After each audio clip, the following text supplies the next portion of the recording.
Comenzar nuestra clase con algunos conceptos teóricos que trae nuestro libro, trae nuestro material de apoyo, que es el libro de Miko. Por eso es que traigo para compartir con ustedes. Les voy a estar resaltando a ustedes algunos puntos que son importantes, algunos puntos que tienen que saber, tienen que conocer, y algunos puntos que no se suele preguntar en los exámenes, pero es bueno saber a modo de conocimiento general. Entonces vamos a ir resaltando de formas diferentes. En esta primera mitad, nuestro libro está tratando sobre los principios físicos de la electricidad. Nos trata de dar una noción, una introducción de qué es la electricidad, cuál es su naturaleza, la intensidad, la amplitud. Trata de dar una introducción general con relación a lo que viene a ser la corriente eléctrica, la electricidad. Entonces, acá menciona, la electricidad es una manifestación de las fuerzas elementales llamadas cargas eléctricas.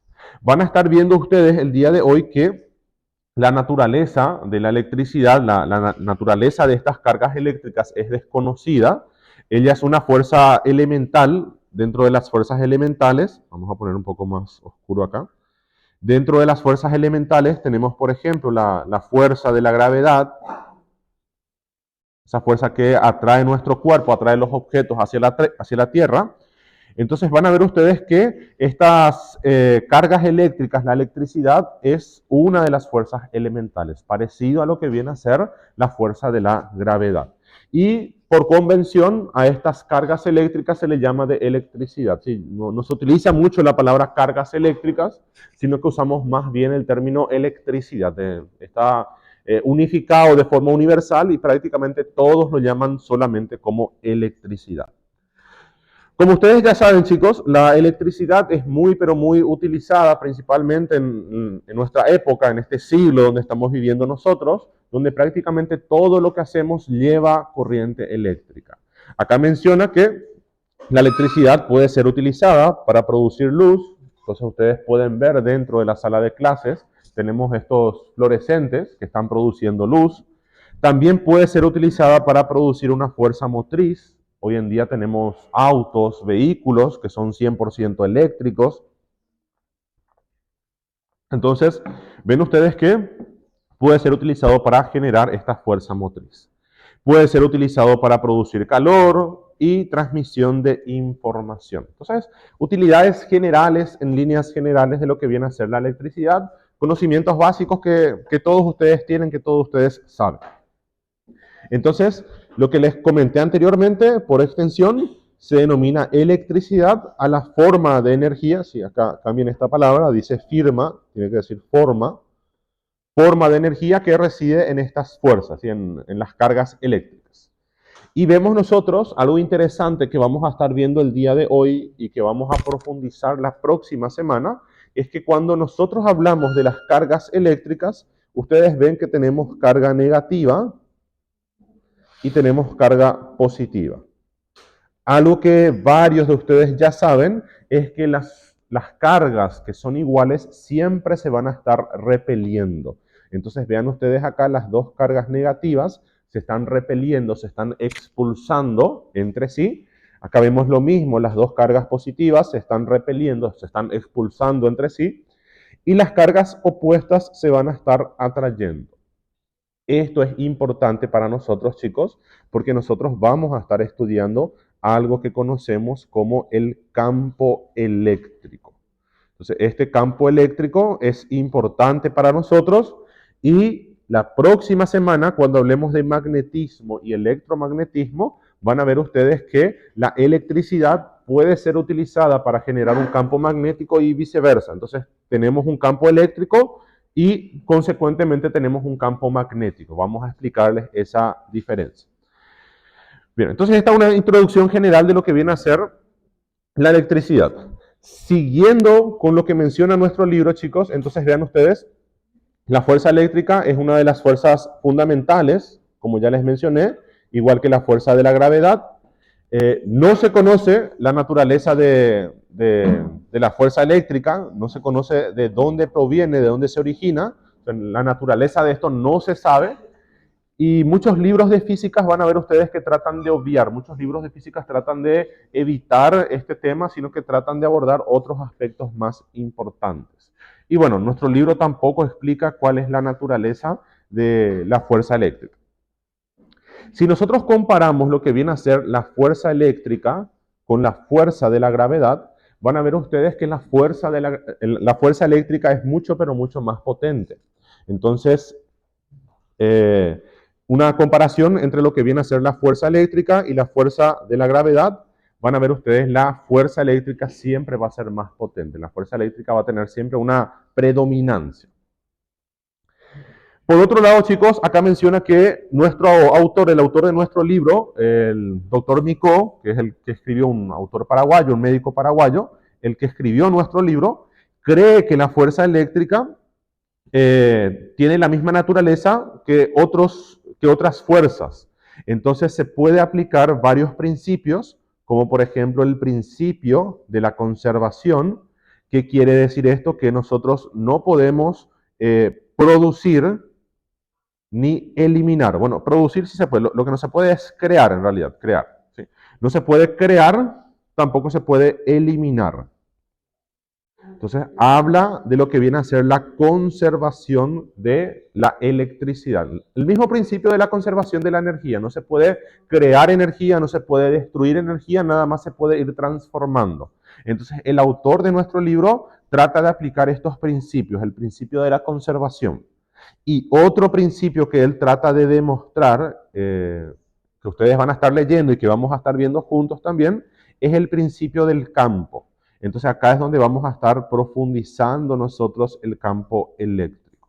Vamos a hablar bastante sobre lo que viene a ser el campo eléctrico para posteriormente entender cómo funciona un campo magnético. Este campo magnético es muy, pero muy importante para nosotros porque gracias a este campo magnético, gracias a lo que viene a ser el magnetismo, nosotros podemos realizar varios métodos auxiliares de diagnóstico. No sé si alguna vez escucharon hablar de la resonancia nuclear magnética. Entonces, un método auxiliar de diagnóstico que es muy útil, que es muy preciso y que va a estar utilizando el campo magnético. Va a estar generando un campo magnético y vamos a estar viendo también eso más adelante. Bueno. Como estábamos diciendo, chicos, si nosotros comparamos lo que viene a ser la fuerza eléctrica con la fuerza de la gravedad, vean ustedes que la fuerza eléctrica es mucho, pero mucho mayor que la fuerza de la gravedad. Entonces, una comparación entre ambos, siempre la fuerza eléctrica va a tener una mayor fuerza.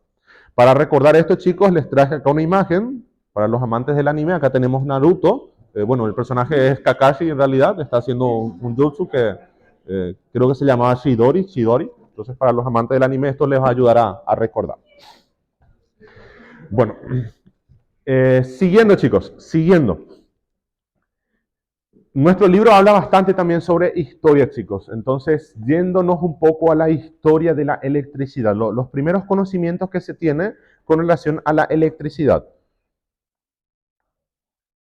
Tenemos que remontarnos a varios años antes de Cristo, donde un científico, que es Tales de Mileto, ¿sí? Este científico que ustedes ven acá, hizo los primeros experimentos relacionados a la electricidad. Él utilizó una piedra, ¿sí? Esta piedra que ustedes ven acá es el ámbar. Entonces, él utilizó el ámbar. El ámbar es una piedra que tiene este color. El color también se llama ámbar en honor a la piedra. ¿Sí? Es un color medio amarillo. Y vean ustedes, lo que él hizo fue un experimento en el cual él frotaba la piedra y él pudo darse cuenta que posteriormente eso generaba un campo eléctrico. Eso cambiaba la polaridad, las cargas eléctricas, y gracias a eso, él se daba cuenta que objetos de menor tamaño o que tenían cargas eléctricas opuestas, él no sabía todavía esa definición de cargas eléctricas, eran nada más experimentos que él estaba haciendo. Entonces él pudo darse cuenta que algunos objetos eran atraídos y otros objetos eran repelidos. Entonces vemos acá que la pluma, por ejemplo, era atraída por esa piedra. Muchos años después, chicos, van a ver ustedes que en honor a Tales de Mileto, que utilizó el ámbar, se utiliza la palabra electrón y de ahí la palabra electricidad. O sea, la palabra electrón viene a ser una traducción de la palabra ámbar. Entonces, todo deriva de esta piedra, los primeros experimentos que se realizaron, donde se utilizaron los principios de la electricidad. Pero, como les comenté, chicos, Tales de Mileto todavía no sabía diferenciar esas cargas eléctricas.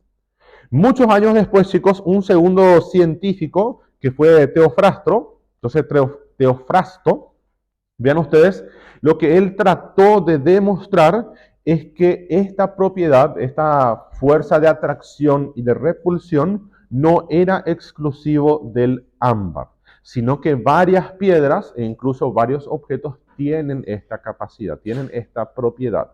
Yo estoy seguro que más de uno de ustedes alguna vez ya pasó por estos experimentos a la hora de frotar demasiado la mano, frotar demasiado la ropa. Al acercar a una hoja de papel, ustedes se habrán dado cuenta cómo la hoja es expulsada, se mueve lentamente.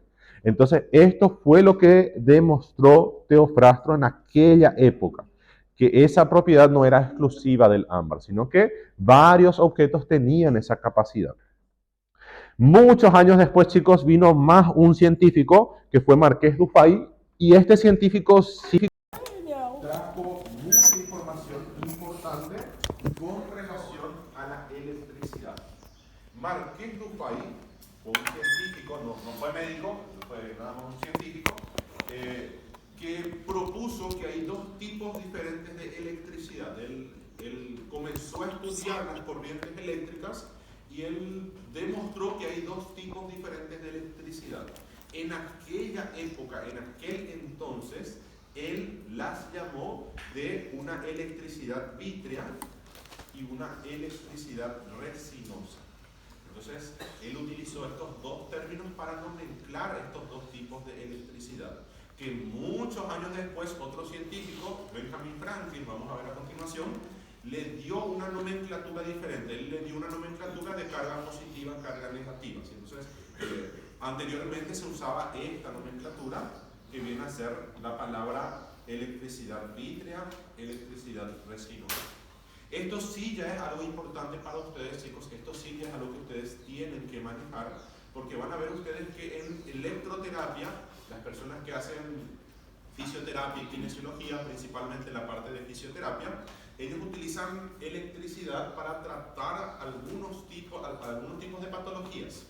Por ejemplo, para calmar el dolor, para estimular la contracción muscular. Entonces, ellos hacen una electroterapia.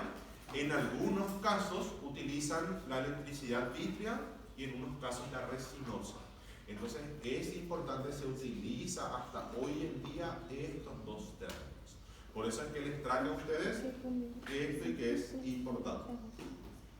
Por último, chicos, terminando con esta historia larga sobre la electricidad, el último científico que aportó muchísimo, no solamente en la electricidad, sino que inventó muchas cosas, fue autor de varios inventos diferentes, varios experimentos diferentes, fue Benjamin Franklin. Entonces, Benjamin Franklin fue el que determinó estas cargas, una carga positiva y una carga negativa. Él lo hizo de forma arbitraria, de forma aleatoria. Él dijo, bueno, esta carga se va a llamar positiva y esta otra carga se va a llamar negativa. Nada más nombró de forma arbitraria. Pero el experimento que él hizo ayudó bastante a entender el origen o la manifestación de la electricidad en el mundo, en el planeta donde vivimos. Entonces, vean, en la antigüedad se creía que los rayos, como pueden ver ustedes acá, en la antigüedad se creía que los rayos eran una manifestación de los dioses. Anteriormente ellos creían que cada vez que caía un rayo era porque una persona hizo algo mal y los dioses estaban enojados. Los dioses estaban enojados con el pueblo porque alguien hizo algo en contra de los dioses y tenían que sacrificarle a una persona, tenían que hacer algo para calmar la ira de los dioses. Benjamin Franklin no estaba de acuerdo. Benjamin Franklin tenía su teoría de que los rayos en realidad eran corrientes eléctricas, eran una manifestación de esta fuerza elemental. Entonces, ¿qué hizo Benjamin Franklin para demostrar su teoría? Un día lluvioso, un día que estaba lloviendo, que había una tormenta eléctrica, él salió a volar un cometa. ¿Cómo ¿Cómo se dice cometa en portugués? Pipa. Cometa, sí, pipa. Pipa también en español se utiliza el mismo término. Entonces, un cometa, un pipa, ¿sí? Entonces, lo que él hizo fue salir un día lluvioso a hacer volar esta pipa, este cometa. Obviamente, la estructura de esta pipa, de este cometa, era una estructura metálica. ¿Sí? Tenía metales que no eran muy pesados para que pueda volar esta pipa, pero el metal ayudaba a conducir esta corriente eléctrica. Entonces, todo esto tenía una porción metálica. Y a este cometa estaba unido una cuerda que estaba empapada en agua, una cuerda que estaba totalmente mojada, para que él pueda demostrar cómo se produce esa conducción de la electricidad, para que él pueda captar el rayo desde el cielo, que el rayo pueda bajar hasta el cometa y que esa corriente eléctrica pueda llegar por este cable, hasta esta llave. ¿Sí? Él utilizó una llave aleatoria, una llave que encontró en su casa, la llave de su cuarto, una llave X, no es una llave especial, sino que una llave cualquiera. Él ató esta llave a uno de los extremos y la porción donde él estaba agarrando, si toda esta porción, desde la llave para acá, ya estaba seca. ¿Sí? Por suerte, toda esa porción estaba seca, ya no conducía tanto la corriente eléctrica. Entonces, él salió a volar esta pipa, ¿sí?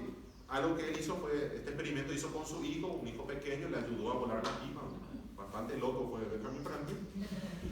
Y cuando estaba lloviendo, él escuchó el ruido de un rayo.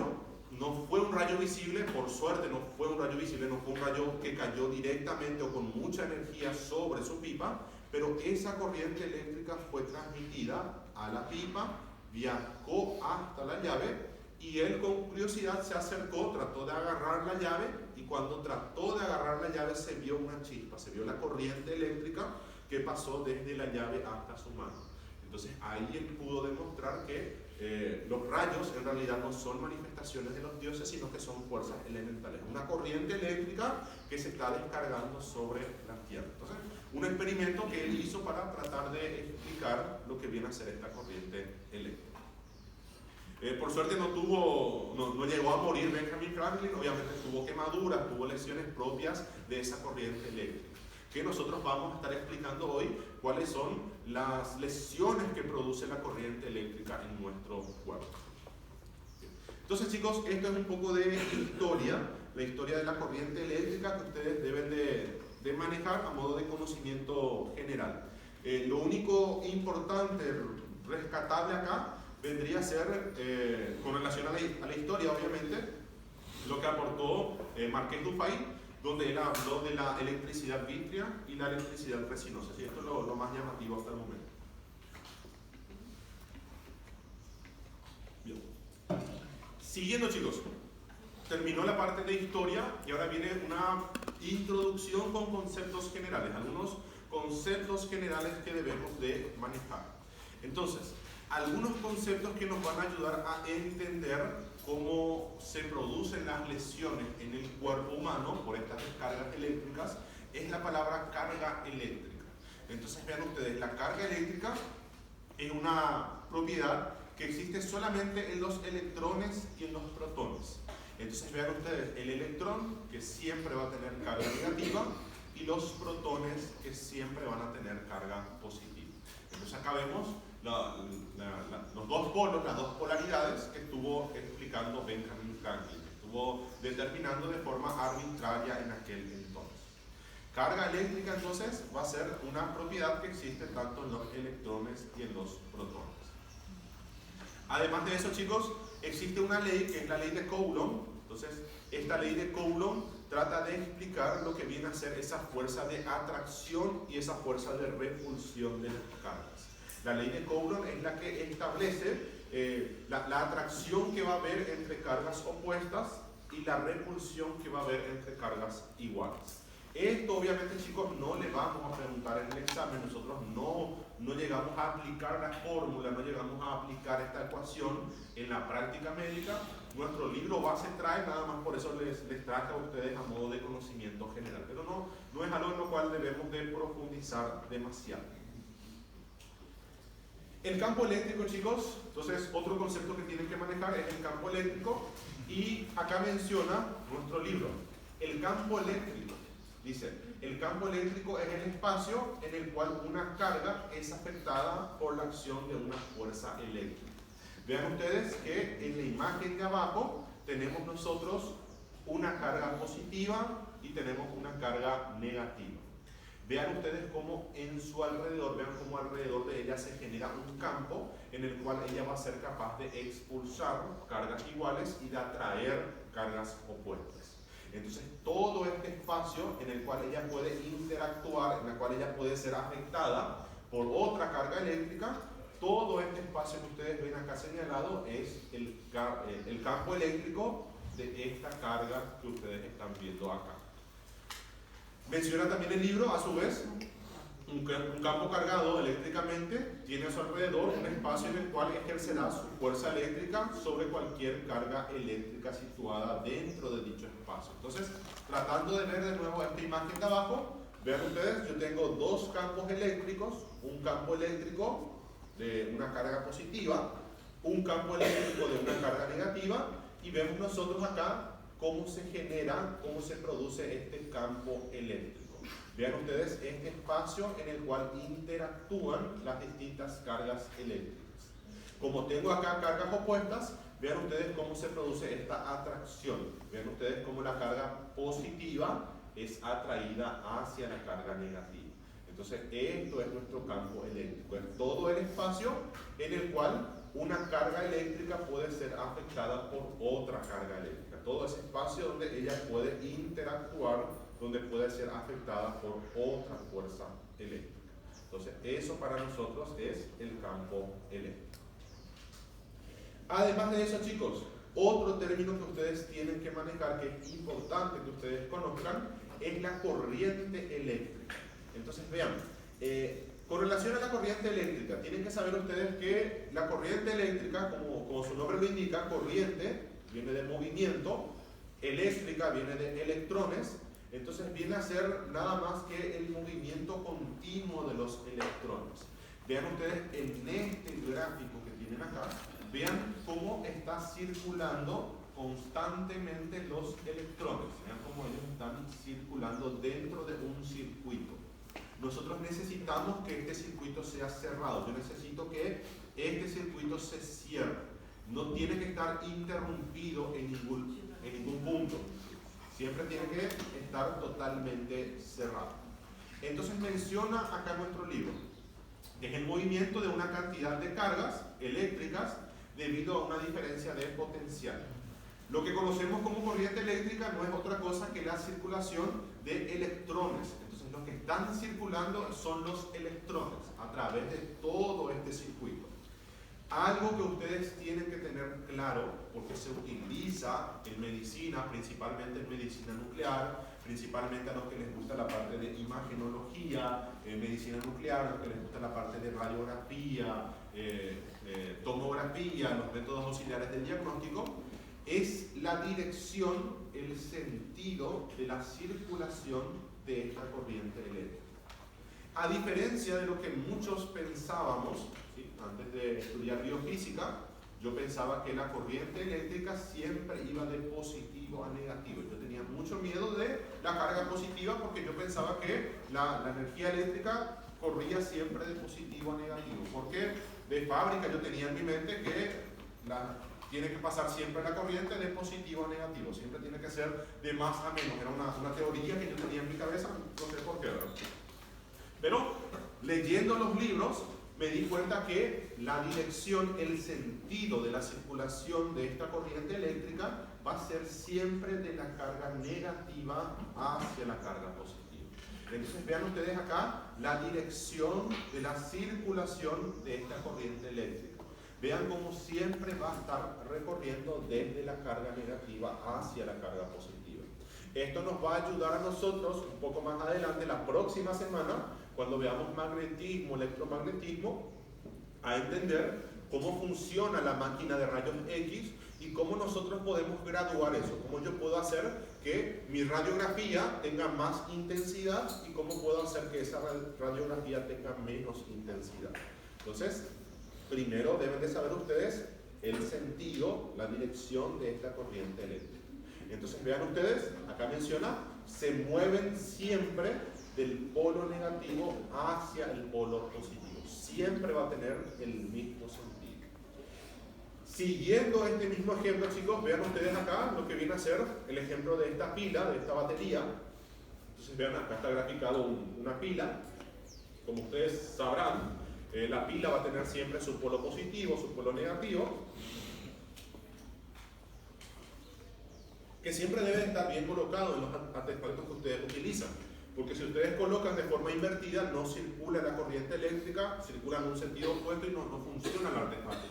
Entonces vean ustedes cómo siempre la corriente eléctrica va a estar circulando de negativo a positivo. Y vean cómo siempre debe de cerrarse este circuito. Siempre tiene que ser un circuito cerrado. ¿Por qué nosotros insistimos en que tiene que ser un circuito cerrado? Porque van a ver ustedes que en ocasiones el cuerpo humano, algunas personas de forma accidental, agarran un cable que tiene corriente eléctrica y ayudan a conducir esa corriente eléctrica. O cuando ven una persona que está siendo electrocutada, uno trata de apartarla de esa corriente eléctrica, trata de empujarla con la mano y también la mano comienza a conducir la corriente eléctrica y, bueno, creo que va a salir un poco de... Entonces, esa corriente eléctrica va a estar circulando por el cuerpo, entonces el cuerpo humano es un conductor de la corriente eléctrica. La corriente eléctrica trata siempre de cerrar el circuito, trata siempre de seguir esse circuito, de que esse circuito sea cerrado. Doutor, licença. Eu fiquei pensando agora, olhei a pilha ali, fiquei pensando. Como que tem, como que guarda ali? Como é que é ali a pilha? Agora, como é que funciona uma pilha? Interessante, nunca me puse a pensar. Porque como é um negocinho ali dentro, põe, funciona. Como é que é? Tiene que tener electrones en su interior. Mas como? Sí. No sé cómo se almacenará, porque hoy en día incluso hay distintos tipos de baterías, de pilas. Una batería que escucho mucho, pero que no sé cómo funciona, es la batería de litio. Los celulares, por ejemplo, utilizan mucho un tipo especial. Mas eu ponho na parede, La carrego. batería de litio, sí. Entonces, la corriente eléctrica, la verdad que no sabría cómo funciona. Vamos pesquisar, vou pesquisar. Vamos a buscar los pendientes que tenemos y buscar Eso. cómo funcionan las pilas. Na diapositiva anterior, Acá. eu não entendi porque tensione está pelo negativo, positivo e daí a corrente lá em cima está ao contrário. Sí, acá arriba, en el extremo superior, vamos a limpiar la página. Entonces, acá tenemos abajo tensiones y corriente. Entonces, creo que habla de la tensión y la corriente eléctrica. El sentido de la dirección de la corriente eléctrica siempre va a ser de negativo a positivo. La verdad que no sé por qué esta flecha está graficando al contrario. ¿Por qué? Porque acá incluso los electrones que ustedes ven acá abajo, fíjense acá los electrones, todos estos electrones están apuntando hacia la carga positiva. O sea, todos van a estar circulando hacia esta dirección. Entonces, este es el sentido de circulación de la corriente eléctrica. Vean ustedes, estos electrones que tenemos acá adentro, todos ellos están apuntando, la flecha está apuntando por lo menos que se movilizan, que se dirigen hacia el otro extremo. Este es el sentido siempre, el sentido de la circulación de la corriente eléctrica va a ser este, de negativo a positivo y nunca va a ser viceversa. Incluso en esta otra imagen ustedes pueden darse cuenta cómo, vamos a volver a limpiar esta imagen. Fíjense cómo la corriente eléctrica siempre está circulando de negativo a positivo y nunca es viceversa, nunca va de positivo a negativo. ¿Sí? Entonces, esto es importante porque nosotros regulamos la carga negativa que llega hasta el aparato de rayos X. Lo que nosotros vamos regulando para tener una mayor intensidad o una menor intensidad. Por eso les mencioné este sentido, por eso debemos de conocer este sentido de circulación. Muy bien. Tenemos más dos términos, chicos, que tienen que manejar ustedes antes de ir a la parte de aplicación práctica. Entonces, últimos dos términos que tienen que aprender ustedes viene a ser la intensidad. Esto sí es muy, pero muy importante para ustedes. Entonces, tienen que saber la intensidad, la fuerza de esa corriente eléctrica se va a estar expresando en amperes. Entonces, en las próximas diapositivas vamos a estar viendo nosotros distintas corrientes eléctricas con distintas intensidades y vamos a ver que dependiendo de esa intensidad vamos a tener distintos daños en nuestro cuerpo, en nuestro organismo. Entonces, estos amperes es la intensidad de la corriente eléctrica, la fuerza de esta corriente eléctrica. Por ejemplo, chicos, yendo al ejemplo que dio la compañera, los cargadores, anteriormente los cargadores venían con un amperaje muy pero muy bajo, de 0,5 amperes o 1 ampere. Entonces la carga era bastante lenta de los dispositivos celulares. Hoy en día tenemos cargadores que tienen 20 amperes, que tienen 15 amperes y la carga es mucho pero mucho mayor. Si ustedes comparan estos dos tipos de cargadores, van a ver que los cargadores rápidos siempre tienen un mayor amperaje. Bueno, una palabra que tienen que manejar ustedes es la palabra amperes, ¿sí? Que viene a ser la intensidad de esa corriente eléctrica. Y otra palabra que ustedes deben de manejar es la palabra resistencia. Entonces, la resistencia, como su nombre lo indica, resistencia, resistir, es la oposición a la circulación de esa corriente eléctrica. Entonces, siempre que nosotros hablamos de una resistencia, es esa fuerza de oposición. Vean ustedes este gráfico que tenemos acá. Entonces, tiene como función la oposición al flujo de electrones, ¿sí? Lo que trata de hacer es oponerse a la circulación de esa corriente eléctrica. ¿Por qué nosotros debemos de manejar esta resistencia? Porque vamos a estar viendo nosotros que el cuerpo humano tiene una determinada resistencia. En condiciones ideales, siempre y cuando nuestra piel esté seca, si nuestro cuerpo no esté mojado, porque el agua ayuda a conducir la corriente eléctrica. Entonces, imagínense ustedes, una persona que está con la piel seca, con la piel intacta, no tiene ningún tipo de lesión, está utilizando calzados cerrados, calzados que son de goma o de cuero, que no transmiten la corriente eléctrica. Entonces la resistencia en esos cuerpos, en esas personas, va a ser mucho mayor. En comparación con una persona que está toda mojada, una persona que está empapada en agua, o una persona que está dentro de una piscina, dentro de un recipiente con agua. Entonces, siempre el agua ayuda a conducir mejor esa corriente eléctrica. Entonces, una persona que tiene el cuerpo mojado va a tener una resistencia menor. Vamos a ver eso en las siguientes diapositivas. Van a ver ustedes la unidad de medida, es el ohmios. Y ahí, dependiendo de las características del cuerpo, de las condiciones del cuerpo, la resistencia va a ir bajando. A medida que baja la resistencia, la corriente eléctrica circula con mayor facilidad. O sea, nosotros necesitamos tener una gran resistencia para que la corriente eléctrica no ingrese en nuestro cuerpo y no pueda conducirse. Si la resistencia en nuestro cuerpo es baja, entonces cualquier corriente eléctrica puede ingresar en nuestro cuerpo y puede circular. Ese es el temor que tenemos. De ahí la utilidad de la piel como una barrera que tiene una alta resistencia. La resistencia de la piel es muy, pero muy alta. Entonces, dos palabras que tienen que manejar ustedes viene a ser la intensidad, que se mide en amperes, y la resistencia, que es la oposición a ese flujo, que se mide muchas veces en ohmios. Bien. Terminando, chicos, terminando esta introducción de conceptos teóricos, antes de pasar a la parte que se utiliza en medicina, vean ustedes instrumentos de medición que trae nuestro libro. Obviamente, estos instrumentos de medición no se utilizan en medicina, sino nunca vi un médico en su consultorio con estos aparatos. Sí, los que trabajan con medicina nuclear, los que trabajan con imagenología, insisto, chicos, esto es importante para los que trabajan con imagenología, los que les gusta la parte de realizar rayos X, realizar resonancia, realizar tomografía. Esto es muy, pero muy importante. Deben de conocer cómo funcionan estos aparatos, pero me imagino que han de ser un poco diferentes esos aparatos. Y estos aparatos son para la máquina que hace los rayos X, sino no es para la persona en sí, no se utiliza una persona, sino que es para la máquina que hace los rayos X.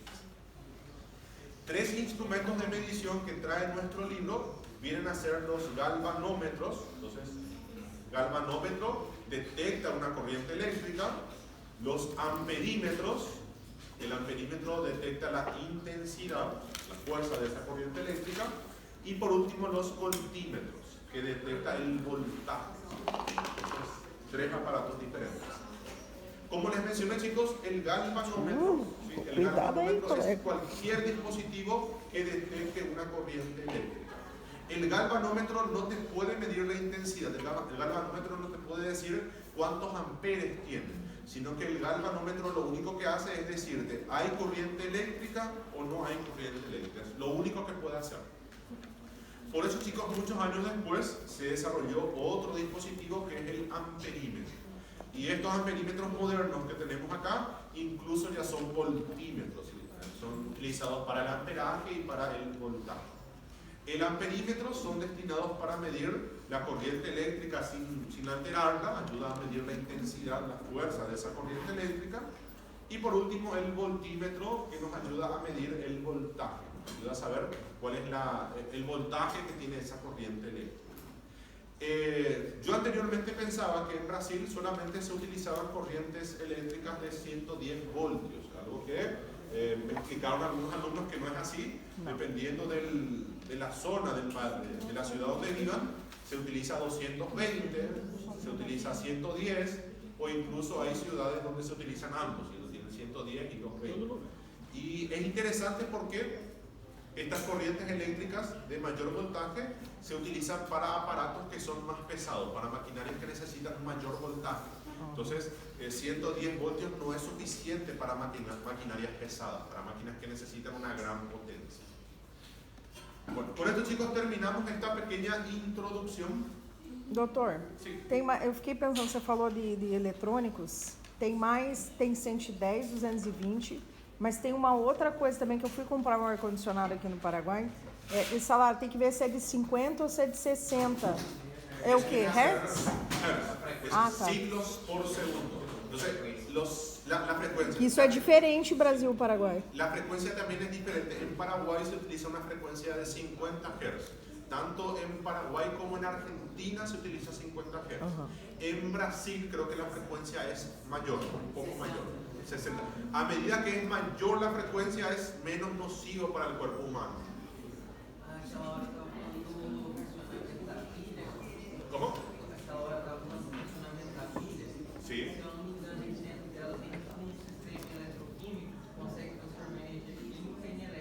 Energia elétrica. Uma reação de oxidação da célula elétrica. Por isso é indicado quando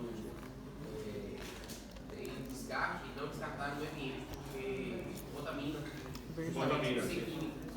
Por las reacciones químicas que hay dentro de la pila, ¿sí? Entonces, interesante. Me gustaría realmente investigar un poco más una pregunta que quedó grabada y está pendiente ahí para saber cómo funcionan realmente las pilas.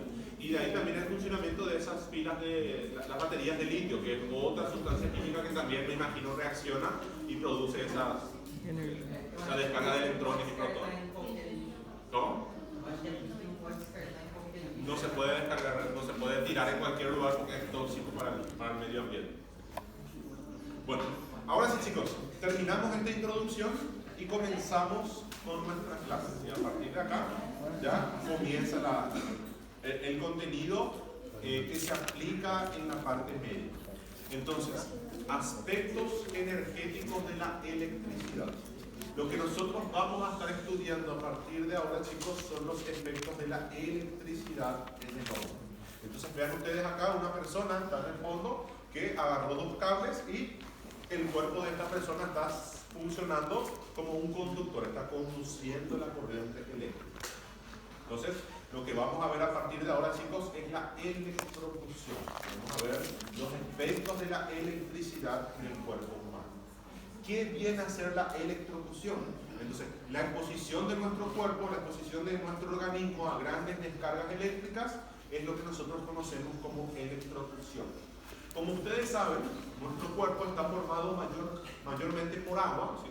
60%, 70% del organismo está formado por agua y el agua es un buen conductor de la corriente eléctrica.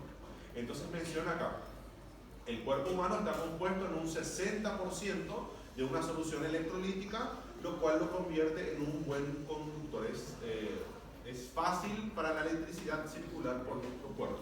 Y tiene mucho sentido, chicos, porque nuestro cuerpo tiene un sistema especializado en la conducción de la electricidad, que es el sistema nervioso, ¿sí? Los nervios, las neuronas, son especializados en conducir esa corriente eléctrica. Entonces, es muy frecuente, es muy común tener estos accidentes por electrocución, principalmente para las personas que trabajan o no en el área de la electricidad. Vemos nosotros que se pueden presentar accidentes por electrocución a través de dos mecanismos diferentes. Entonces, vean ustedes, un primer mecanismo es cuando nuestro cuerpo se interpone entre dos conductores. Como ejemplo de esto, chicos, vean ustedes, mucho cuidado los que tengan niños. Mi hijo tiene 2 años, está en la época que toca todo lo que hay, quiere explorar. Entonces, ven ustedes, en este ejemplo, ven ustedes un niño que introdujo en la boca un cable. El cable tiene corriente eléctrica. Si llega a morder este protector, esta cubierta de goma, que es un aislante que trata de protegernos a nosotros de la corriente eléctrica, ¿sí? La goma que ustedes ven ahí de blanco es un aislante, nos ayuda a que no seamos electrocutados, ¿sí? Entonces, al morder eso, obviamente el niño va a estar haciendo contacto con el cable, con la corriente eléctrica, y su cuerpo se va a estar interponiendo entre dos conductores. Entonces la corriente eléctrica va a ser conducida por este cable, va a llegar al cuerpo y va a seguir conduciéndose por el otro cable. Otro mecanismo en el cual se puede producir electrocución, un segundo mecanismo, chicos, es cuando nosotros nos interponemos entre un cable y la tierra.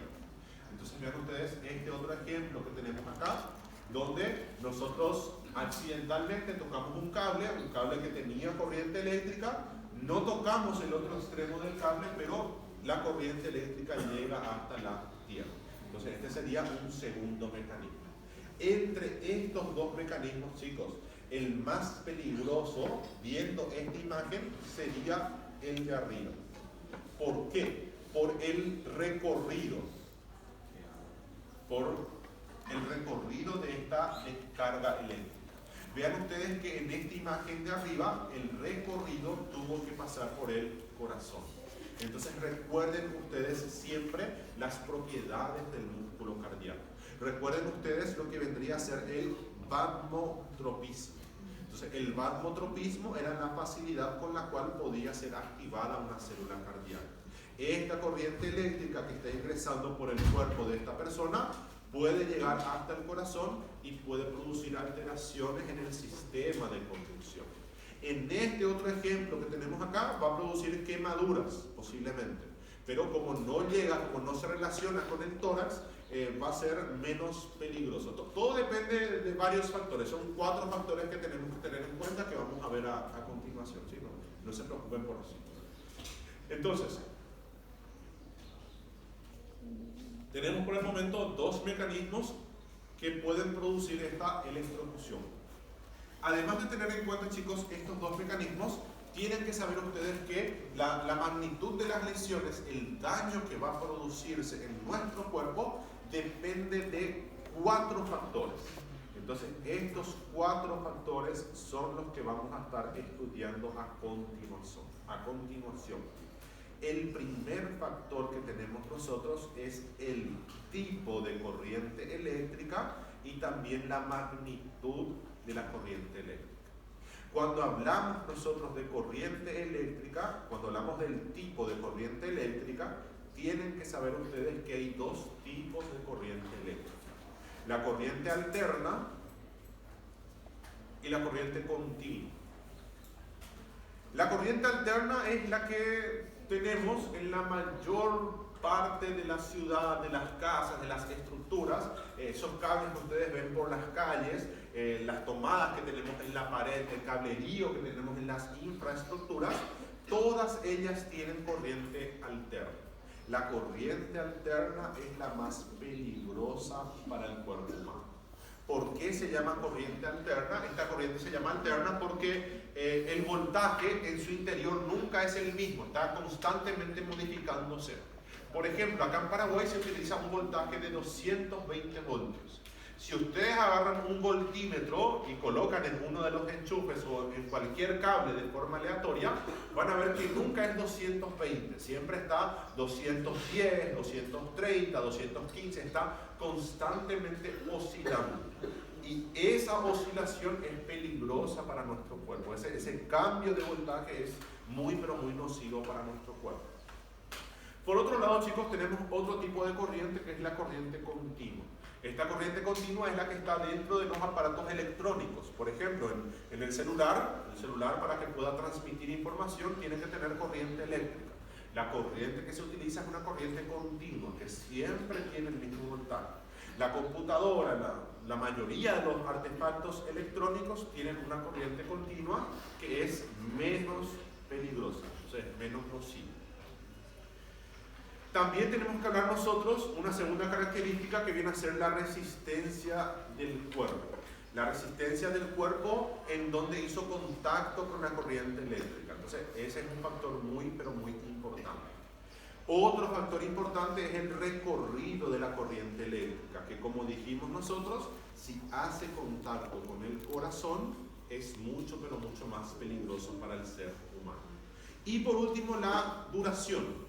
No es lo mismo una persona que estuvo segundos electrocutados que una persona que se quedó durante varios minutos. ¿Sí? Entonces, las lesiones van a ser diferentes por tres mecanismos diferentes que vamos a estudiar en su momento. Comenzamos, chicos, con la primera característica que tenemos acá. Entonces, la primera característica que es el tipo y la magnitud de la corriente eléctrica. Cuando hablamos de magnitud, cuando hablamos de intensidad, recuerden ustedes, la unidad de medida era el amperaje, el ampere. Entonces vemos cuáles son las características de una corriente peligrosa, tanto en tipo y en magnitud. Comenzamos nosotros con el amperaje, con la intensidad. Vean ustedes, con una corriente alterna, entonces palabras claves acá, corriente alterna. Con una corriente alterna, la corriente eléctrica es peligrosa a partir de 15 miliamperes. 15 miliamperes, chicos, es la intensidad suficiente para que nosotros perdamos este reflejo flexor. El arco reflejo. ¿Sí? ¿Llegaron a ver arco reflejo en anatomía? ¿Llegaron a la parte de neuroanatomía? No. Eso seguro van a ver al final. Entonces, tratemos de ver esta imagen para entender el arco reflejo. Bueno, algunos principios básicos que ustedes tienen que saber de neuroanatomía son los siguientes. Ustedes saben que dentro de la columna vertebral tenemos nosotros una porción del sistema nervioso que es la médula espinal. Ustedes saben que de la médula espinal, esto creo que ya saben por anatomía, de ellos van a estar saliendo y van a estar llegando los nervios, ¿sí? Los nervios espinales, que son los que van a estar formando posteriormente los distintos plexos, el plexo cervical, el plexo braquial, el plexo lumbar, el plexo sacrococcígeo, los distintos plexos y los nervios intercostales a nivel del tórax. ¿A dónde quiero llegar, chicos? Sepan ustedes que cuando hablamos nosotros del sistema nervioso, el sistema nervioso tiene vías aferentes y tiene vías eferentes. Cuando yo hablo de una vía aferente, esto creo que ya mencionamos en clases anteriores, cuando hablamos de potencial de membrana, la vía aferente es la vía que va a estar enviando información desde la periferia hasta el sistema nervioso. Y otra vía que tenemos es la vía eferente.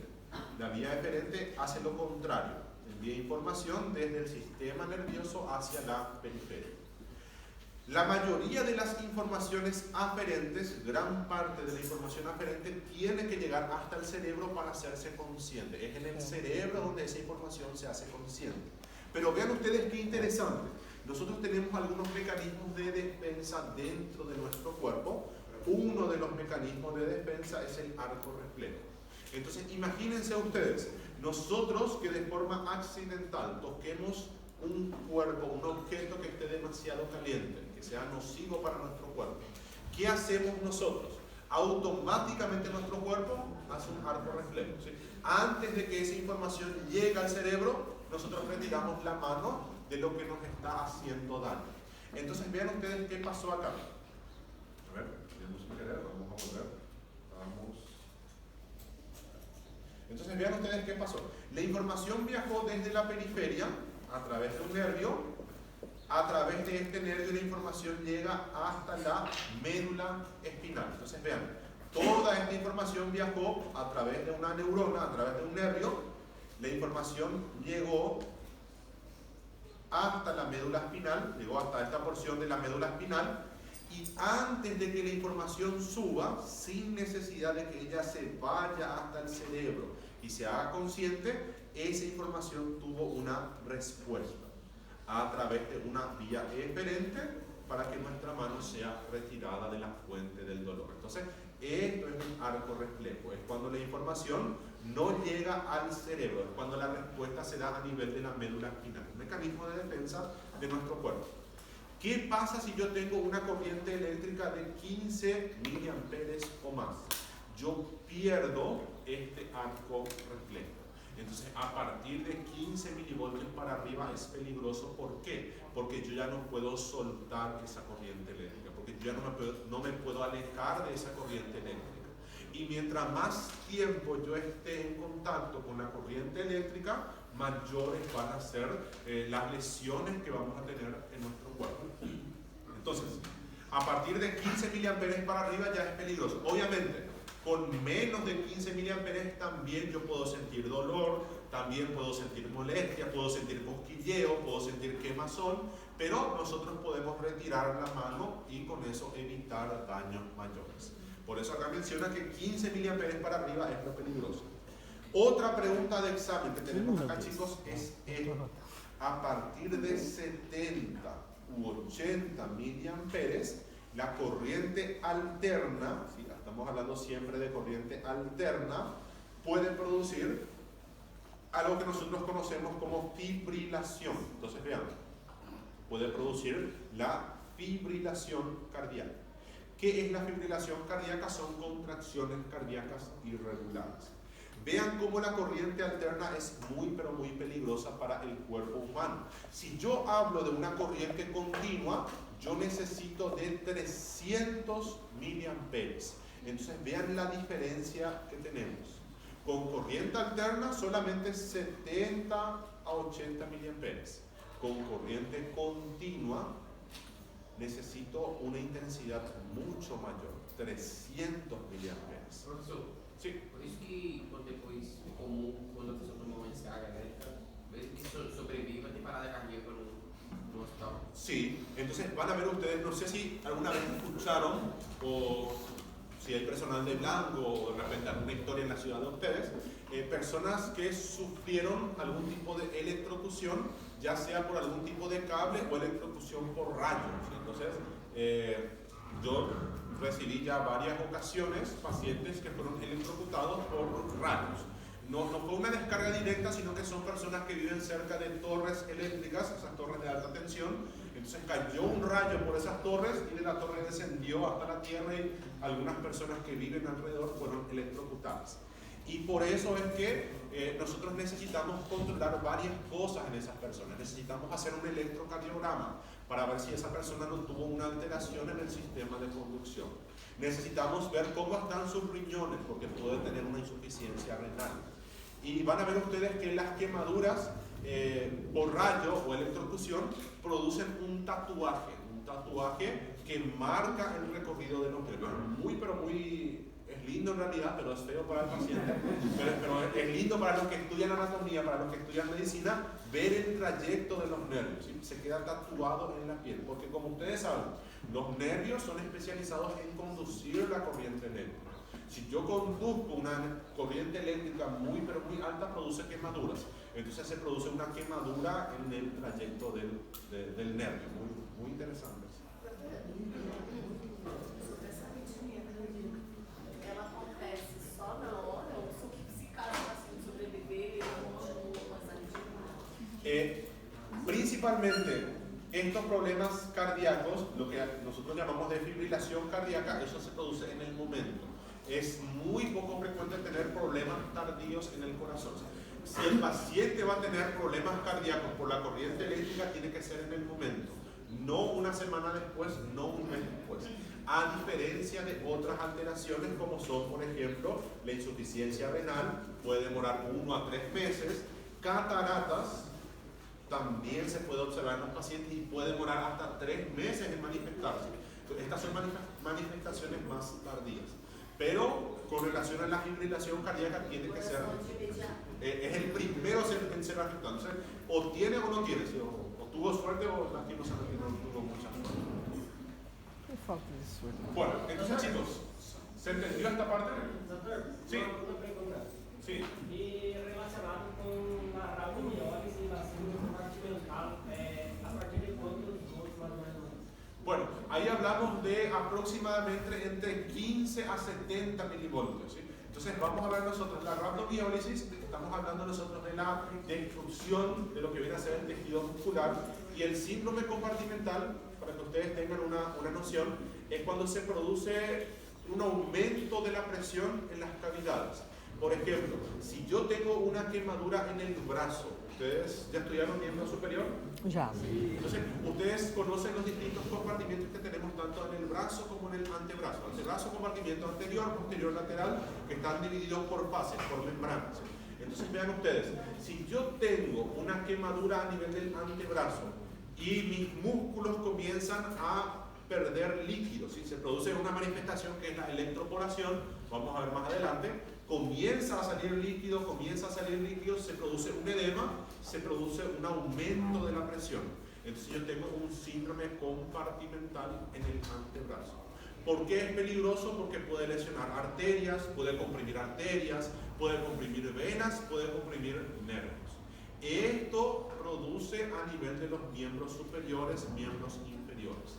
Imagínense ustedes un síndrome compartimental en el abdomen, que comience a comprimir el intestino, el hígado, el páncreas, o un síndrome compartimental en el tórax, donde comprima los pulmones y el corazón. Entonces, dependiendo de la zona, el síndrome compartimental va a producir distintas lesiones. Pero eso van a ver más adelante, no se preocupen.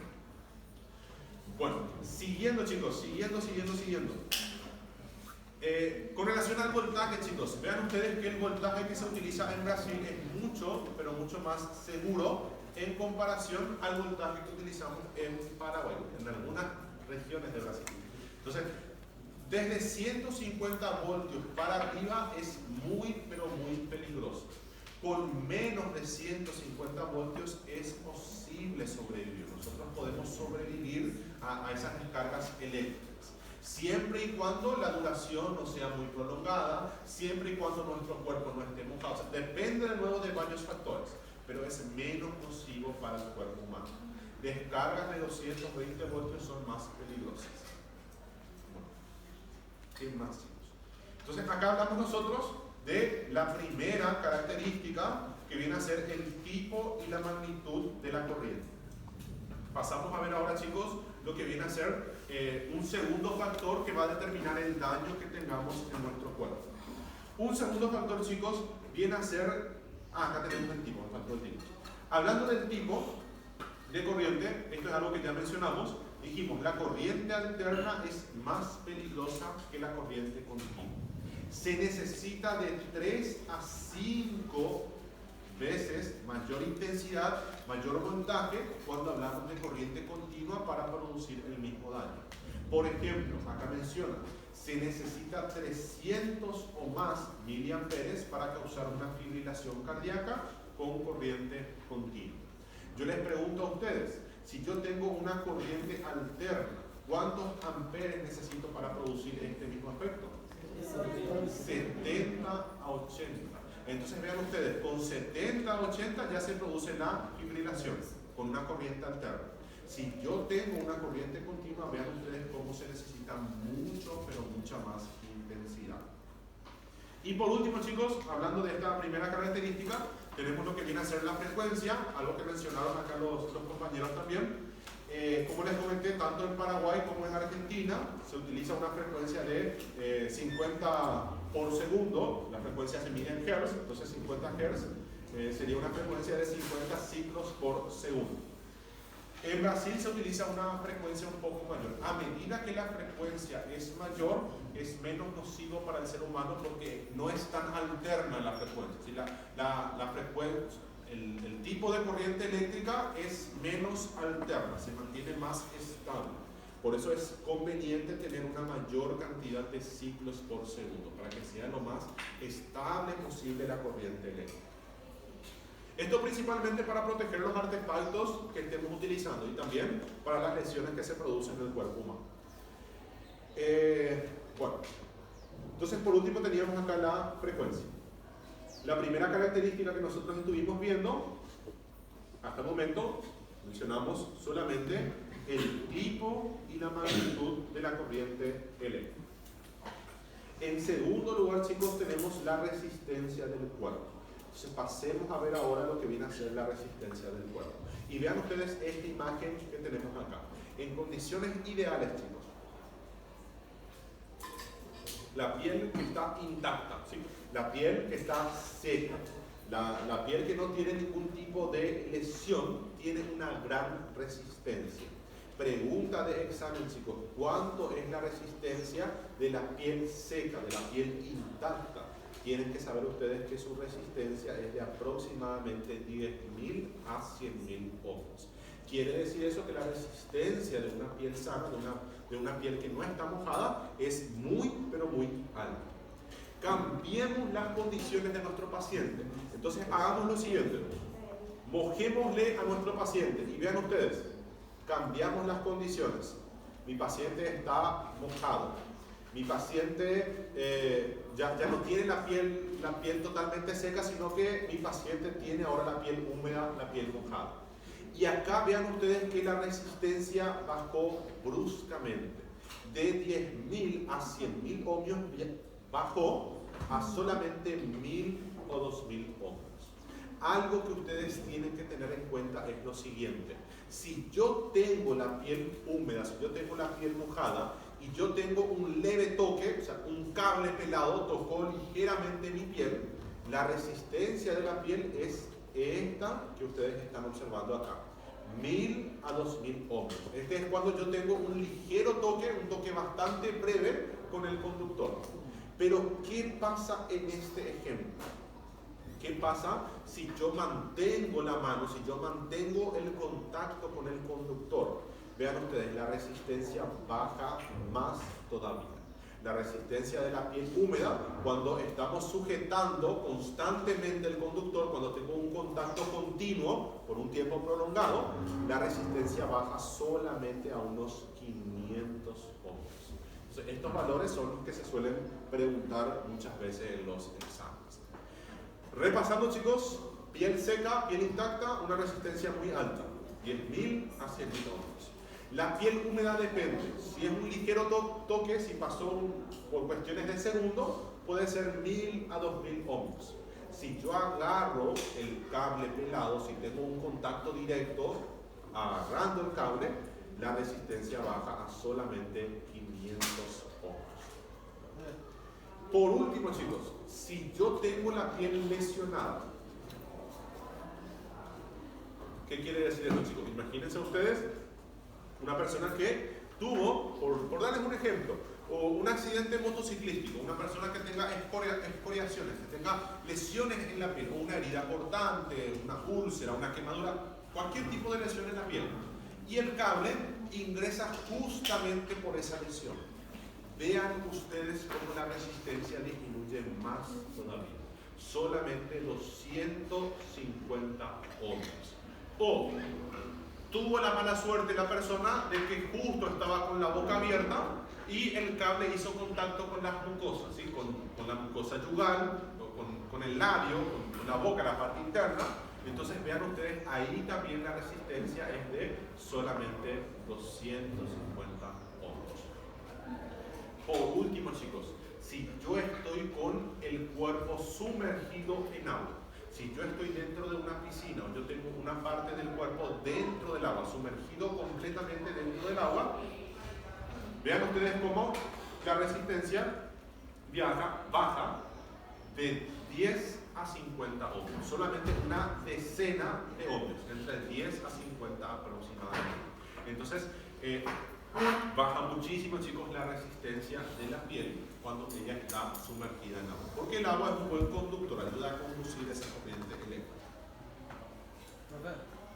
Me acuerdo una vez si estaba viendo un video, explicar a la gente que trabaja en las terrazas que están muy pegados a los cables y ahí se usa de metal. Y explicaba que el cuerpo hace, la gente quiere agarrar algo y la mano cierra y se mancha. Y explicaba que para evitar esas cosas agarrar de la piel así.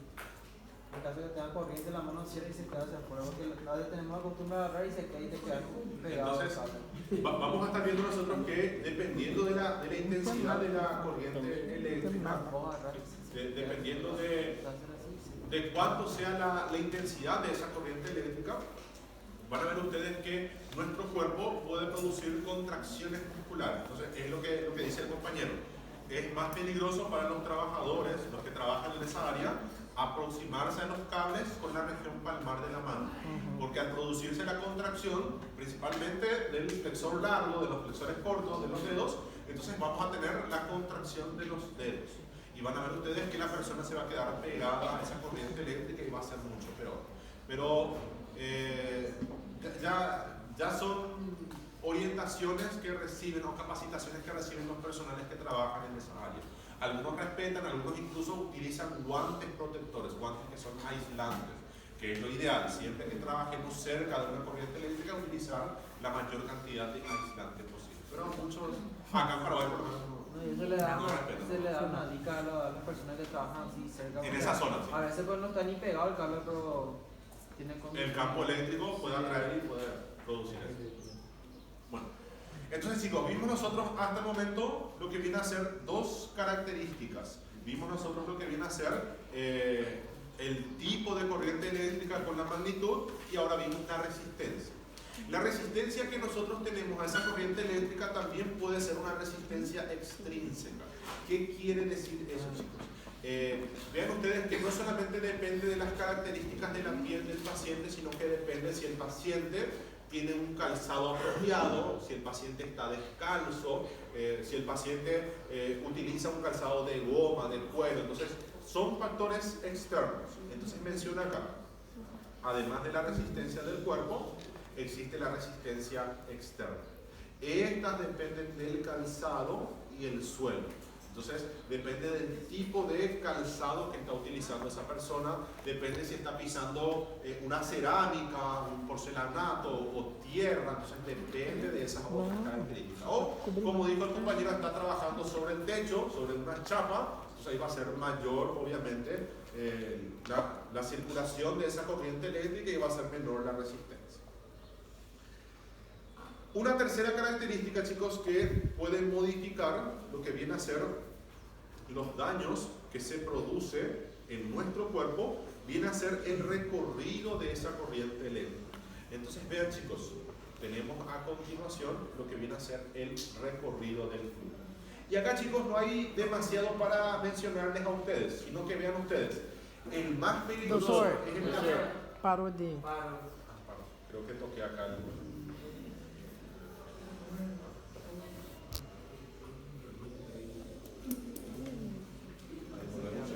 Ahí lo vemos. Tocamos el cable sin querer. Tiene que volver. Ahí volvemos. Vamos a apoyar esto acá. Entonces, chicos, vean acá tenemos el trayecto del flujo. Cuando hablamos nosotros del trayecto del flujo, como ya mencionamos, Eita, problemas técnicos. Aqui. Eu acho que é hora do café, hein, professor? pero falta muy poco para terminar, chicos. Yo creo que si seguimos directo, unos 20 minutitos más terminamos. Ah, então beleza, fechou. Es más conveniente que salgan Sí. ahora. Que depende de ustedes. Não, não, já toca direto já. Podemos seguir. Adelante.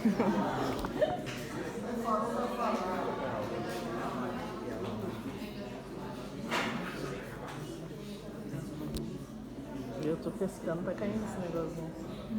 Tô pescando.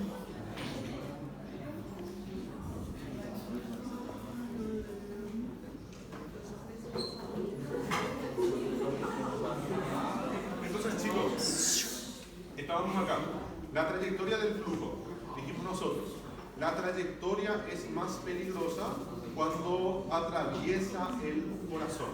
Entonces, no es lo mismo hablar de una corriente eléctrica, por ejemplo, este ejemplo que habíamos visto acá, donde hacemos contacto entre una corriente eléctrica y la Tierra. Entonces acá vimos este ejemplo, una corriente eléctrica que está pasando hacia el corazón. No es lo mismo hablar de esta corriente eléctrica que una persona que fue electrocutada en la pierna nada más y de la pierna va hasta el suelo. O que, no sé, como este otro ejemplo acá, donde solamente ingresa en la boca del paciente y tiene rápida salida de nuevo la corriente eléctrica. Entonces, las corrientes eléctricas más peligrosas son las que se van cerca del corazón. Esto porque, chicos, insistimos, por culpa del vagotropismo. El vagotropismo es la facilidad con la cual puede ser activada una célula cardíaca. Entonces, por eso es que es tan temible esa corriente eléctrica. ¿Cómo que é o nome, profe? Batman. A ver, ¿cómo? O nome bate o quê? Vagotropismo. Vagotropismo. Vamos a anotarla de nuevo acá. Entonces, es el vagotropismo.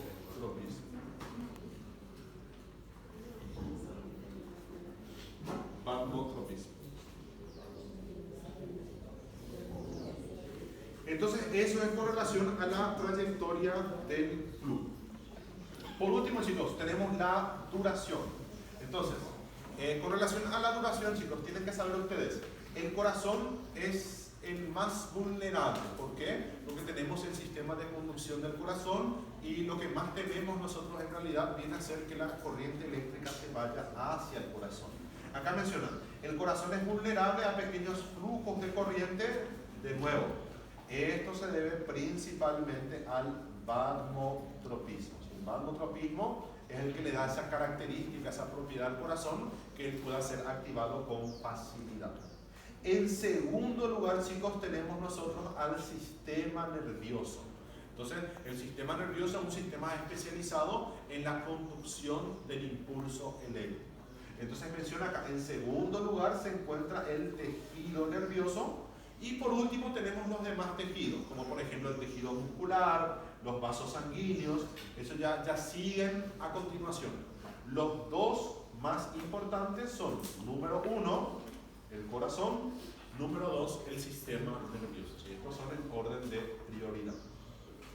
El resto del organismo va a depender mucho de la duración. A medida que aumenta nuestra exposición con esa corriente eléctrica, se produce un efecto que vamos a ver en la siguiente diapositiva, el efecto calorigénico. Produce mayor calor, al producirse mayor calor se produce sudor, el sudor conduce la corriente eléctrica y va empeorando el cuadro del paciente. Entonces, a medida que aumenta la exposición, siempre es peor para el paciente. Bien, entonces ya vimos las 4 características, chicos. Por último, solamente nos falta ver lo que vienen a ser los efectos de esta electrocución en el cuerpo humano. Entonces, efectos sobre el organismo y cuáles son los mecanismos. Tienen que saber, chicos, que existen 3 mecanismos. Primer mecanismo es el efecto calorigénico. Entonces, como su nombre lo indica, viene de calor, ¿sí? El primer mecanismo produce calor. Segundo mecanismo, chicos, es el efecto sobre la excitabilidad. Es lo que mencionó el compañero, es el que te va a producir una contracción muscular involuntaria, lo que no podemos controlar. Y un tercer mecanismo que tienen que conocer ustedes es lo que conocemos como electroporación. Entonces, tercer mecanismo es la electroporación. ¿Sí? 3 mecanismos, vamos a estudiar uno a uno. Primer mecanismo es el efecto calorigénico.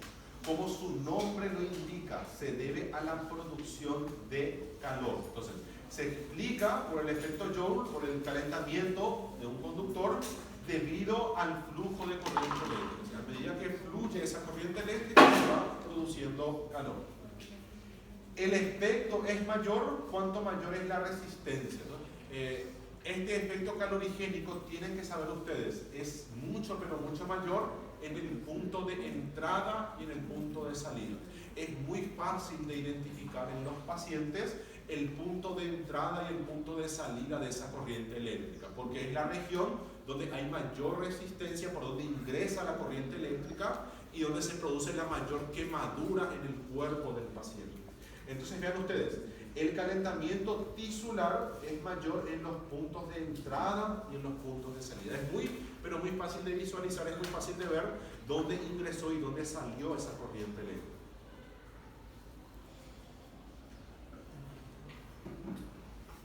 Las consecuencias de la quemadura pueden ser, vean ustedes, quemaduras de hasta tercer grado. O sea, el calor es tan pero tan intenso, puede llegar hasta los 3000 grados. El calor es muy intenso que te puede producir una quemadura de tercer grado. Puede producir necrosis. ¿Qué es la necrosis? Es la muerte del tejido, la muerte tisular. Puede producir hemólisis, tiene que decir acá, faltó la M, hemólisis. Entonces, hemólisis, la destrucción de los glóbulos rojos. Por último, puede producir coagulación y la deshidratación.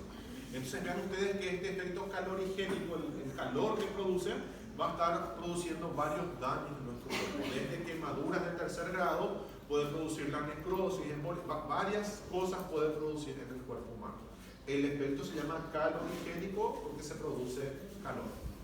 Segundo mecanismo que produce daños en nuestro cuerpo viene a ser el efecto sobre la excitabilidad. Entonces, dijimos nosotros, el primer tejido en ser afectado es el corazón, por el plasmatropismo. El segundo órgano en ser afectado es el sistema nervioso. El sistema nervioso es el que menos resistencia ofrece al paso de la corriente eléctrica. ¿Por qué? Porque el sistema nervioso está especializado en conducir esa corriente. Lo que hace el sistema nervioso es conducir la corriente eléctrica. Entonces, lo que él va a hacer es, recibe una electrocución, va a conducir lo más rápido posible esa electrocución. Y vean ustedes, muy pero muy interesante, esta electrocución puede producir contracciones musculares, espasmos musculares, contracciones involuntarias. Entonces, a ver, acá. Vean ustedes, está mencionando que puede producir contracciones musculares involuntarias y estos espasmos musculares. Puede producir desgarros musculares.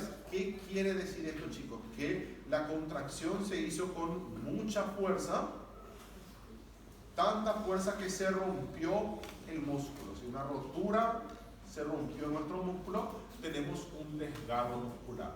Si esta contracción muscular se hace a nivel de las articulaciones, puede producir una luxación. ¿Qué es la luxación? La luxación es cuando una articulación sale de su lugar. ¿Sí? Entonces, se contrae con tanta fuerza el músculo que saca de lugar las articulaciones, la unión entre dos huesos.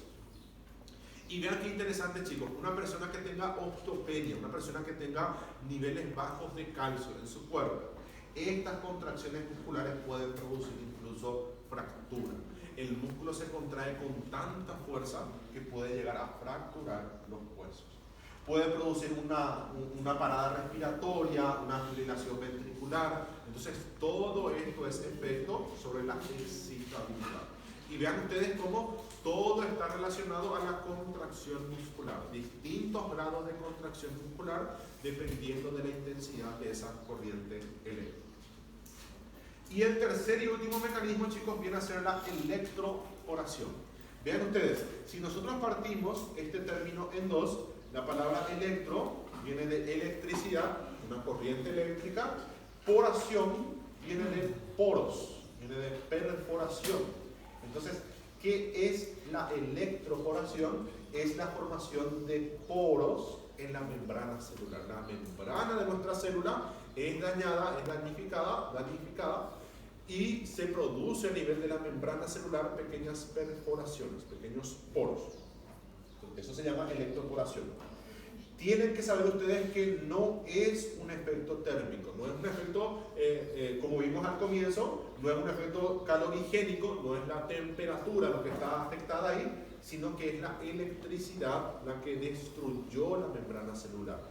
Va a producir gran deshidratación. ¿Por qué? Porque va a salir el líquido del interior de la célula, va a producir un edema, consecuentemente la deshidratación. Y vean ustedes, esta electroporación puede producir 3 efectos diferentes. La electroporación puede producir a nuestro paciente insuficiencia renal, puede producir en nuestro paciente cataratas y puede producir en nuestros pacientes distintos efectos dependiendo de la intensidad. Vamos a estar viendo eso uno a uno.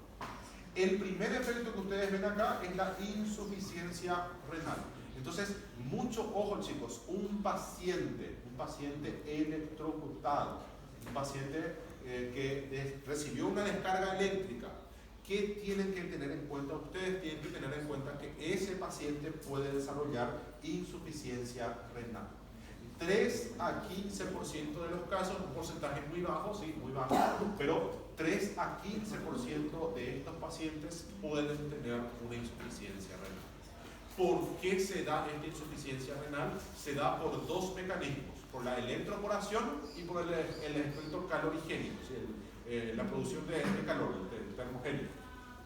Entonces vean ustedes, se produce por una deshidratación, ¿sí? Por una hipotensión, por el shock, por la hemólisis. Entonces vean, todos estos efectos calorigénicos, todos estos efectos tanto del calor como de la electroporación puede llevar a nuestro paciente a la insuficiencia renal, que el riñón deje de funcionar.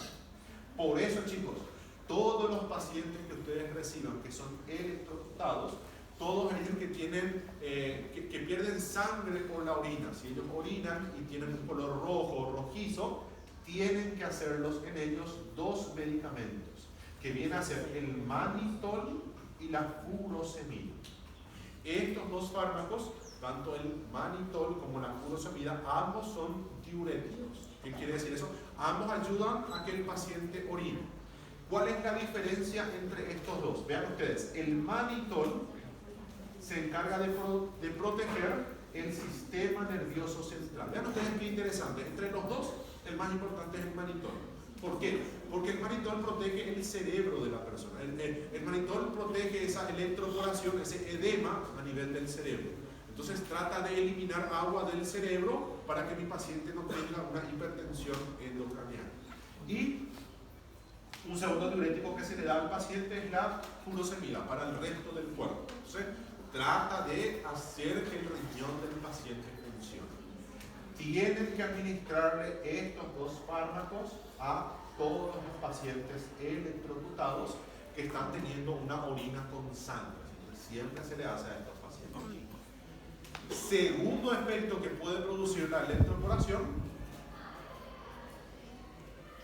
vean ustedes, es la cataratas. ¿Alguna vez escucharon hablar de las cataratas? Sí. Entonces, ¿ya estudiaron ojo en anatomía? No. Bueno, tenemos nosotros juntos una clase de visión, vamos a enseñarles a ustedes las partes del ojo, vamos a estudiar juntos, no se preocupen. Entonces vean, cuando estudiamos nosotros el ojo, imagínense ustedes acá el ojo humano, muy lindo mi ojo acá. Cuando estudiamos nosotros el ojo, vamos a estudiar las distintas partes del ojo. Dentro del ojo tenemos varias estructuras que son transparentes. Por ejemplo, la estructura transparente del ojo, la parte anterior del ojo es la córnea. ¿Sí? No toquen la córnea con el dedo porque es muy sensible, es una de las partes más sensibles del cuerpo, es la córnea. Entonces vean, esa porción transparente del ojo es la córnea. Detrás del ojo tenemos otra estructura transparente, vamos a ver esto en la clase de visión, el humor acuoso, y detrás de ello está lo que nos interesa ahora, el cristalino. El cristalino es un cristal, es un lente que tenemos dentro de nuestro ojo. Es un cristal que se acomoda, es un cristal que cambia de forma, un medio transparente del ojo que cambia de forma para que podamos ver cosas que están lejos y para que podamos ver cosas que están cerca. Una patología que se produce con la edad es la presbicia. A partir de los 40, 50 años se desarrolla la presbicia. ¿Qué es la presbicia? Es cuando el cristalino ya no puede acomodarse, el cristalino ya no puede cambiar de forma. Entonces la persona ya no puede acomodar su ojo para ver cosas de lejos y cosas de cerca. ¿Qué hace la persona? Agarra su libro y está así. Entonces, ¿por qué? Porque no puede ver de cerca ve todo borroso, su cristalino ya no se puede acomodar, ¿sí? Entonces el cristalino es importante para que no tengamos que estar así, ¿no? Bueno, ¿A dónde quiero llegar, chicos? El cristalino tiene que ser siempre transparente. Si yo tengo una descarga eléctrica, esta descarga eléctrica puede producir la electroporación del cristalino y el cristalino se queda blanco. Entonces vean acá, se queda opaco. Si el cristalino se queda blanco, se queda opaco, no permite que la luz pase. Entonces el paciente se queda ciego. Tienen que saber eso. Esto, chicos, es muy pero muy frecuente. Vean ustedes, solamente el 6% de los pacientes electrocutados tienen cataratas. Pero eso es si tenemos en cuenta todos los pacientes electrocutados. Si yo tengo en cuenta los pacientes electrocutados del hombro para arriba, vean ustedes, 30% de ellos tienen cataratas. ¿Qué quiere decir eso, chicos? Vean ustedes de nuevo este ejemplo que teníamos acá. Este niño que está siendo electrocutado del hombro para arriba. Entonces tiene un 30% de probabilidades de desarrollar cataratas. Porque esa corriente eléctrica puede llegar hasta el ojo, puede producir la electroporación del cristalino y puede tener lo que conocemos como cataratas. Entonces, vamos acá. Sí. Y como les mencioné, chicos, la catarata no se visualiza inmediatamente. Puede que sí, pero puede demorar incluso de 3 a 6 meses en manifestarse. Vean ustedes, una de las manifestaciones más tardías. Viene el paciente, después de 6 meses se va a consultar y comienza a tener cataratas. Y nadie sabe por qué. ¿Por qué? Porque no es frecuente, sino no es frecuente preguntarle al paciente, ¿y tuviste una electrocución hace 3 meses atrás? No es muy frecuente que digamos eso, ¿no? Entonces, a veces el paciente relaciona, a veces no relaciona. A veces te dice, hace 3 meses atrás tuve un problema y desde esa vez no veo bien y mi problema va empeorando. Cada vez veo menos hasta que mi ojo se quedó blanco. Entonces, es algo que suele relatar el paciente en ocasiones, pero a veces el paciente no relaciona y es difícil de llegar al diagnóstico. Bueno, chicos, por último, finalizando, cuando hablamos nosotros lo relacionado a la intensidad. Entonces, vean, lo más importante para nosotros es saber cuál es la intensidad de ese voltaje. Entonces, esto que está acá, chicos, pregunta de examen, esto tienen que saber, ¿sí? ¿Cuál es la intensidad que produce, por ejemplo, cosquilleo en la mano, que produce sensación de desagrado, que produce un leve dolor? Entonces vean ustedes, con menos de 15 miliamperes se produce una sensación desagradable. Un leve cosquilleo en la parte electrocutada, ¿sí? Una sensación de dolor, pero todavía somos capaces de retirar la mano.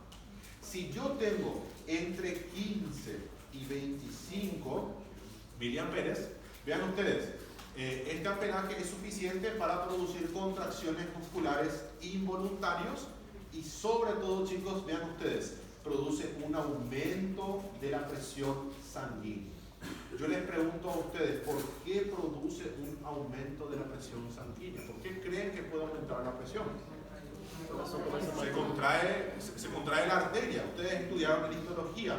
Entonces, la arteria se caracteriza por tener una capa muscular muy gruesa. Si yo produzco una contracción, en este caso una contracción de la arteria, la presión de mi paciente va a subir. Entonces, vean ustedes, se produce un aumento de la presión desde 15 a 25 miliamperes. Y por último, chicos, si yo tengo una intensidad entre 25 y 80 miliamperes, puedo tener dificultad respiratoria porque ya está afectado el músculo diafragma.